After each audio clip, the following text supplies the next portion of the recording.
Hi, I'm James. Recently, Dave from MS Paints reviewed the World of Tanks miniatures game, and he asked the question, who is it for? And I did a lot of thinking on this, and I was going to type it, but hey, let's be honest, I was feeling lazy. So what did I do? I thought I would do it as a video reply. There are plenty of games out there for people who like tanks. Warlord have just brought out Achtung Panzer. Two Fat Lardies have got Water Tanker, and they do have something in common, which is a lack of infantry. I always find that really weird, because tanks aren't actually designed to fight tanks.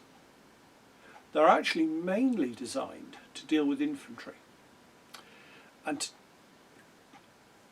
the Americans actually developed a doctrine where they had tank destroyers to fight tanks and tanks to fight infantry.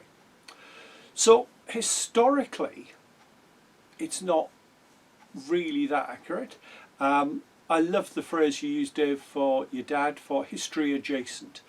I think I would actually use for this the term reality adjacent as well, because tank v tank fighting outside environments like perhaps the Western Desert was very rare.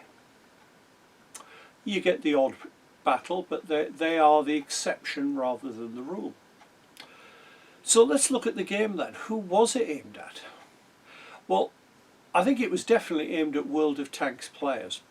There are some subtle clues. The fact that the miniatures come assembled and allegedly painted, I think that's probably a big clue. It's designed for somebody who's not played a game like this before, will pick it up and have a go at it.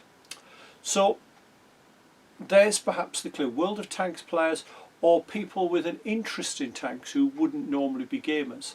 I first saw this at Tankfest at the Tank Museum in Bovington, and that struck me as probably the ideal place to try and sell it to non-gamers who are interested in tanks.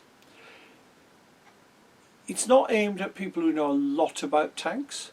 The fact that the German armour is painted grey, for example, for late war, that is completely wrong.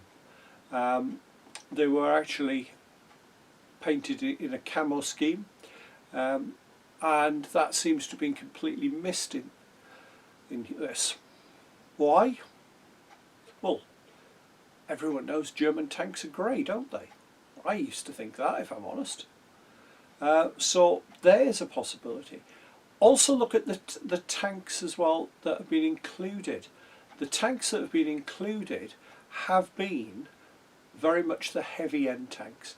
I think the lightest tank I've seen is a Mark III, German Panzer III.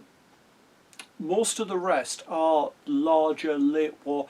It's appealing to the people who look at tanks like top drums. Oh, this has got the biggest gun, this has got the best armour. Not to the ones who are probably more interested in the subtleties of it. So